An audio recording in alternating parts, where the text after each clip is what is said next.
What's up, weirdo? Shade Tree Surgeon here with Flipnaw and Madam Hexa. Look her up on Instagram and Flip on YouTube. Me and Madam Hexa have our Harley Davidsons. What was that? I have an Instagram too, dickbag.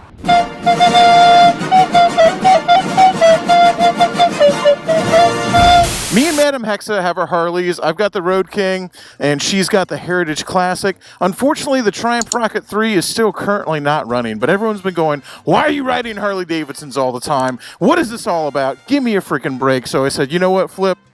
Let's fix this. Let's go back to the way it used to be. Exactly. You're on a Harley, and I'm on a Triumph. 2020 Triumph Bonneville 1200 with the loudest pipes in existence, as in, it's got an X pipe and no pipes.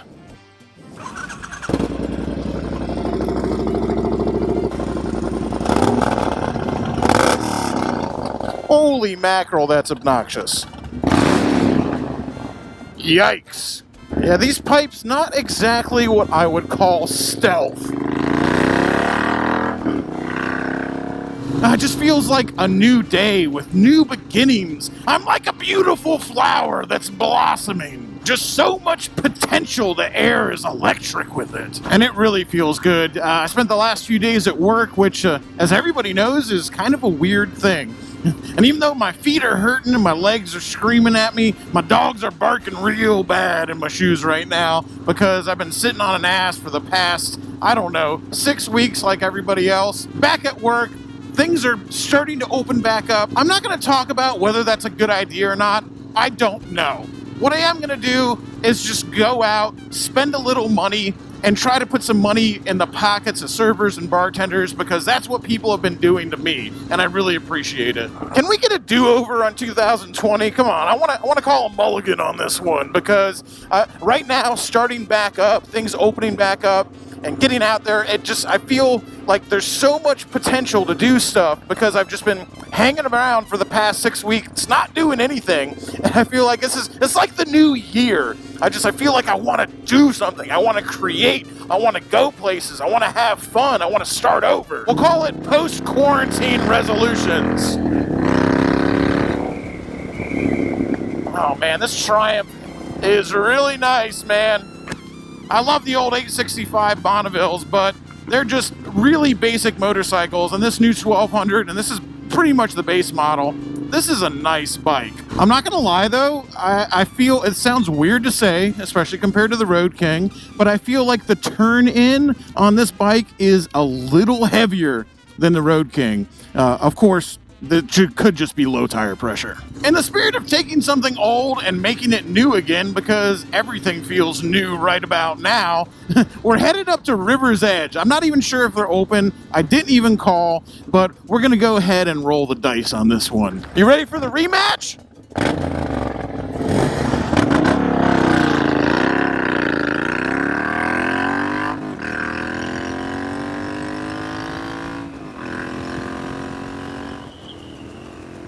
All right, Triumph.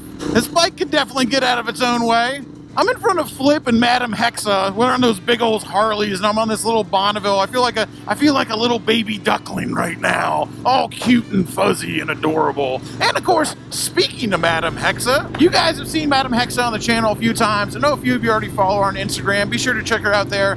But she is actually starting her own YouTube channel, and it's not going to be motorcycle videos. It's actually going to be a podcast style format. But for those of you who didn't know, and you guys who follow her on Instagram do know, Madam Hexa is actually a professional dominatrix. Like I said, the dirty shame gets all types, and but great people. Anyway, professional dominatrix, and she has started a BDSM podcast, just kind of talking about the BDSM lifestyle and the Dom lifestyle and how to get into it and answering questions. And it's I've listened to a couple episodes. She hasn't actually released one yet because she's trying to get like a backlog of episodes before she launches it, but it's going to launch later this month. Go to her YouTube channel, check it out, because let me tell you, even if you're really not that interested in being a part of that lifestyle, like I said, it's not for me. Like, I don't do that stuff, but I find it very interesting and very fascinating. And hearing somebody talk about it who lives it, who lives that lifestyle, is really cool. And I will tell you, one of the other really cool things about it, especially with the leather and the Dom lifestyle, is how it ties into the biker culture. And they're actually about to record that episode, I think this week, about how leather and BDSM culture and biker culture kind of sprang from the same place. And that's really cool and neat to hear about, because it's just at that point, it's not even like sexy. It's a history lesson. Maybe a sexy history lesson. Trikes on parade, baby. They're out here. There she goes on that Heritage Classic. Who said Sportsters are girls' bikes? Who says you gotta ride a Sportster if you're a girl? Like, knock yourself out, have fun. Laren ain't exactly tall. I think she's only like 5'4". She handles that Heritage just fine. Oh, dude. Whoa, you can tell people have been cooped up. Look at all them boats. Holy moly. People are out. Fingers crossed. I really, really, really want River's Edge to be open, because I feel like it's just like that's my benchmark, that's my watermark, that's my how I know things are kind of coming back to normal and getting cool again, is if I can go have an ice cold Miller High Life at River's Edge. Oh, bummer. They're closed. No, not for good, right? Man, I thought for sure they would be open. Just stop for a second. I thought for sure these guys would be open. I opened my bar last week. You were the guy that almost got hit by that fucking car. That clip. And him.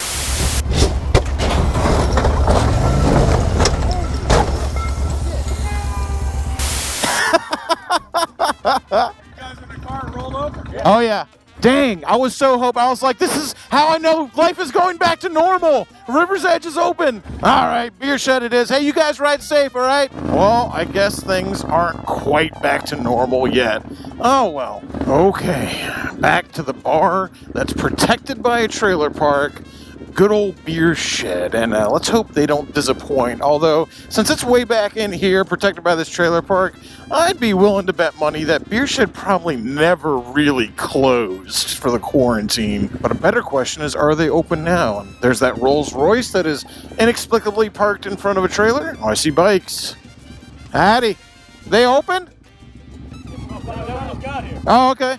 That's super nice, man. I've got an 86 myself. Yeah. That thing's in gorgeous condition, man. Yeah, no, mine's a converted one, not a, not a. It was an S originally. Man, that's really looking great, dude. Looks a lot better than mine, that's for sure. One of these days, man. So it's a constant work in progress.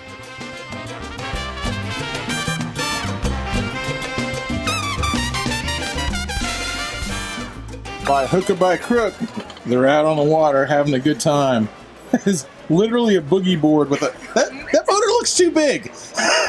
I mean, I don't know a whole lot about outboard motors, but I'm just looking at the craft and the size of the motor in comparison to it. It looks like too much. It's a flag even. I mean, an oar might be too much for that thing, let alone an actual gas-powered engine. They also have like 3 coolers on there. And you know what? When it comes to gas-powered engines that are a little bit too much, we approve. Just flip problems. He just went to put his helmet on and his hair was in a bun. Don't you hate it when that happens? There you go. There you go. There you go.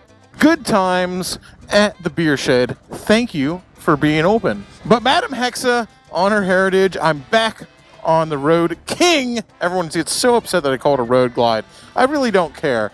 And Flip back where he belongs on that Triumph. Well, headed back to Ybor City now, hopefully Zydeco, which is letting people hang out inside now. And we're on a mission of mercy. As we pulled up to the beer shed, Madam Hexa lost the ball on the end of her labret piercing. Luckily, D. McKenzie, who you guys have seen on the channel multiple times, you'll remember him. He is Asian, looks Mexican, just kind of an ethnically ambiguous face tattoo having good friend of ours. We're going to meet him because he's a piercer and he promised us that he has something to fix it. Got so much cool stuff coming up on the Shade Tree Surgeon channel right now, both just for the channel and for YouTube and in life in general, as long as things kind of continue along this path. You guys know a lot about the Brapstar Garage and the whole community garage thing, and with the help of my Patreons, This is something that I'm getting ever closer to actually making happen. So once I start working again, what I'm really going to do is, if I can pay my own personal bills, if my work money, and hopefully in the next couple of months that's something that starts to happen again, then I can take YouTube money and Patreon, everything I get from Patreon, which I'm so grateful for, and put it towards starting this. So the first way I'm going to do that is looking for a warehouse space. And I'm really, really excited about that. And as you guys know, I don't have a garage anymore.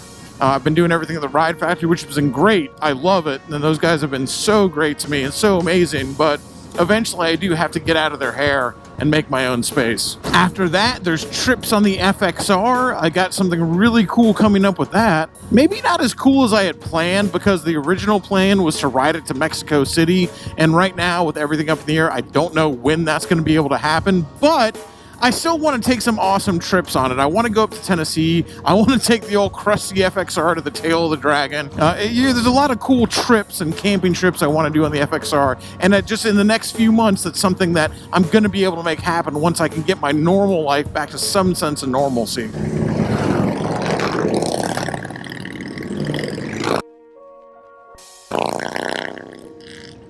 Hell yeah.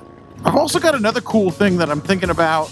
It's kind of a nebulous idea, but basically what I want to do is I want to find a bike that I can buy for less than $2,000 and ride it across the country.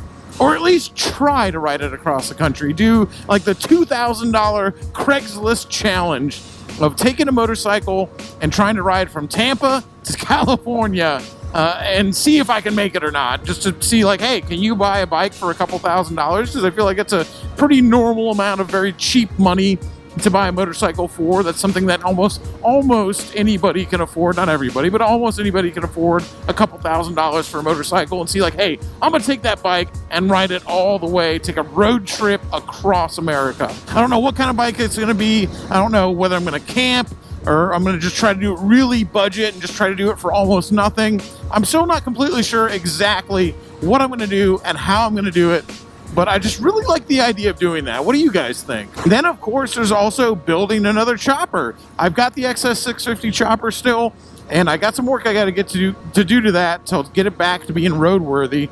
But I've also got the Triumph chopper, and that's next on the list.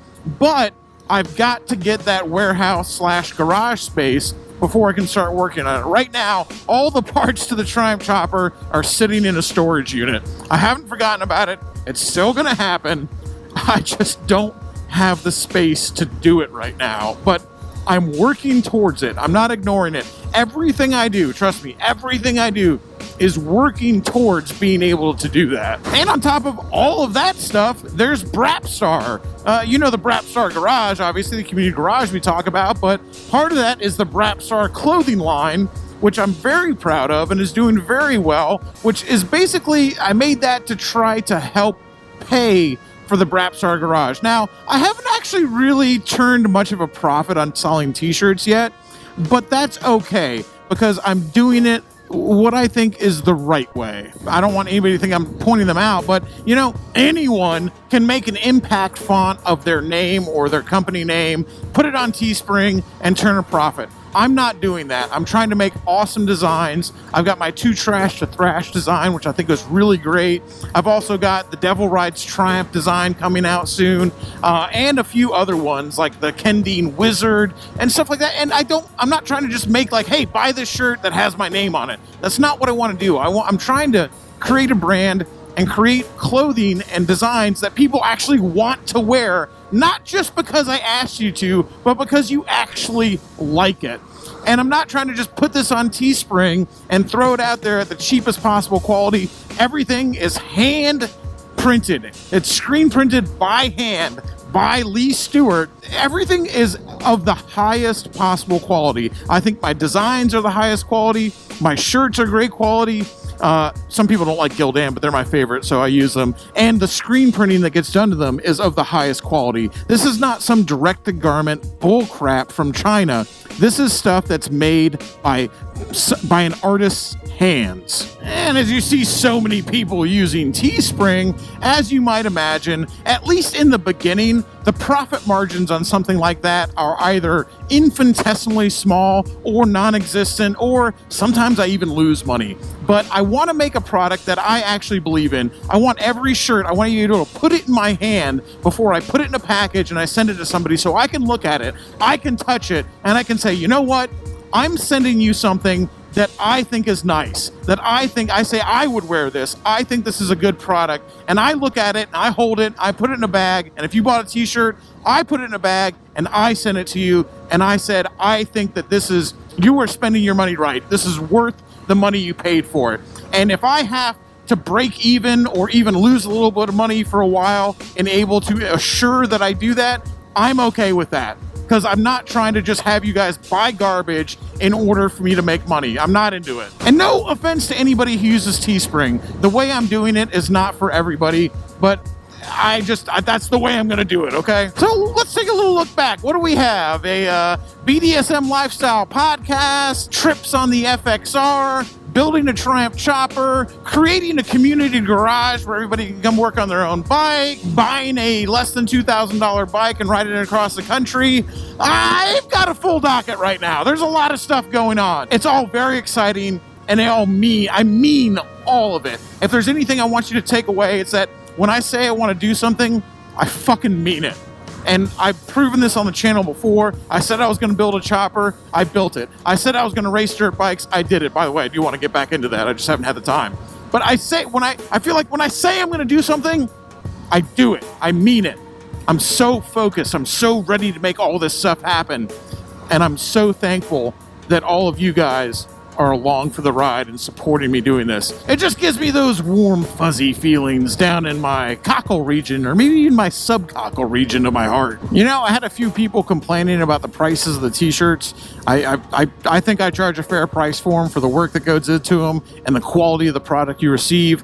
That's just me. Obviously, I'm biased because I'm the one selling it. But I will say that every time I've put t-shirts up for sale online, like I'm talking about them now, but they're already sold out. And almost every single t-shirt, I think I had like almost over 200 of them on this last run. They were all gone and sold out in less than 4 hours. So you guys did that. You guys watching right now sold out 200 plus t-shirts in less than 4 hours. I don't even know what to say to that besides, holy crap, thank you. I appreciate it so much, and this channel wouldn't be shit without you guys. Well, that's just about enough of things I'm excited about that are coming in the future. Let's talk about things that I'm excited about that are coming up just about right now. Holy shit, what's up, dude? And that is, I'm pretty excited about seeing my buddy Justin over here and getting a beer at Zydeco. So let's do some stuff that's in the moment. All right, so let me tell you something right now. You guys, we're over here at Zydeco. We're having some beers, and we're promoting this new podcast. Hey, can I speak, please? This is my video. I'm speaking right now. Let me speak. So we're promoting Madam Hexa's BDSM podcast, and we thought, what better way than to put a poll on Instagram where somebody gets flogged? Now, what I would like to say is, like, I would love to see this happen to Flip.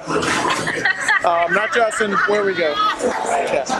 And I think that Flip was like, no, people want to see it to happen to you. And I was like, you know what? I don't think so. I think they want to see it happen to you. So there's an Instagram poll happening right now, and right now Flip is 70%, I'm 30%. So I think, Flip, you're about to get a whooping, dude. A real professional whooping. You guys voted, and what you wanted to see was Flip take a whooping. She actually does this for a living. For money, pays her mortgage with it. And that's the experience that old Flipknot is about to get. Thanks for voting for him, by the way. Light him up! We'll start like this. Farther over the 2020 Birch Harley Davidson Road King. You're fine. We're gonna start low, okay? Don't worry. Oh my gosh. She knows what she's doing. It's very light. You can't even feel it. My keys are going into it. Yeah? Oh gosh, I don't want to do it, Flip. I'm not doing it. You don't want to do it I now? don't want to do it now. Liren, hit him harder. He's got a great face for Hit it. him harder. This Yeah. is taking it very well. It's his first time. No, he's got like a good face when you hurt him. When I heard it, I got a face made for camera here for this. Ooh, that yeah, that's the stuff. one. All right, so we're hanging out here behind the Dirty Shame in an alley. There's a guy who just rolled up that I don't know, Brian. and he watches the channel. Hell yeah. Brian, bend the over, dude. Oh shit.